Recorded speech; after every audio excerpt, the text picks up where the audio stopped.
கிரக தோஷத்தால் வரக்கூடிய பணப்பிரச்சனை வந்து நம்ம எப்படி தீர்க்கலாம்? நம்ம கோயில் பரிகாரம், வாழ்வியல் பரிகாரமெல்லாம் பண்ணாலும் தாந்திரிக பரிகாரத்தை பார்க்கலாம். சரிங்களா? அதாவது பச்சை கற்பூரம், நான் ஏற்கனவே சொல்லியிருக்கேன், பச்சை கற்பூரம் பல மடங்கு ஒரு நேர்மறை சக்திகளை கவரக்கூடியது. அதே மாதிரி ஏலக்காய். சரிங்களா? அந்த ஏலக்காய் 2 எடுத்துக்கோங்க. பச்சை கற்பூரம் 2 எடுத்துக்கோங்க. சின்ன சின்ன பீஸாக இருந்தாலும் 2 எடுத்துக்கோங்க. இல்லை 1 இருந்தாலும் கூட பரவாயில்ல. 2 பச்சை கற்பூரம். அடுத்தது வந்து பார்த்திங்கன்னா ஏலக்காய் வந்து 2, கிராம்பு 2, அடுத்து ரூ. 20 நோட்டு. ரூ. 20ங்கிறது பார்த்தா 2ங்கிறது குபேரன் நம்பர்.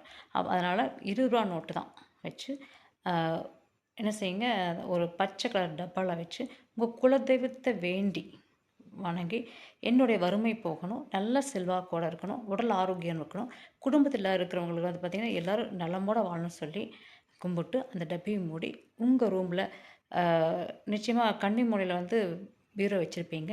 அந்த பீரோவில் அந்த பீரோக்குள்ளேயும் கன்னி மூலையில் வந்து அந்த பெட்டியை வச்சு அதை ஓப்பன் பண்ணவே கூடாதுங்க. அதன் மேலே வந்து தினமுமே நீங்கள் செலவு பண்ணுவீங்க பார்த்தீங்களா?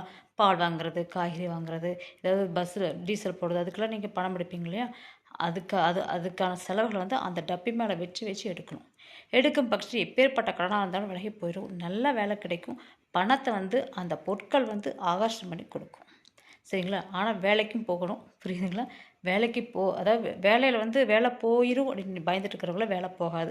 அப்படி போகும் பட்சத்தில் திடீர்னு வேறு ஒரு நல்ல வேலை, இதை விட நல்ல வேலையை கிடச்சி நல்லா இருப்பீங்க. நன்றி.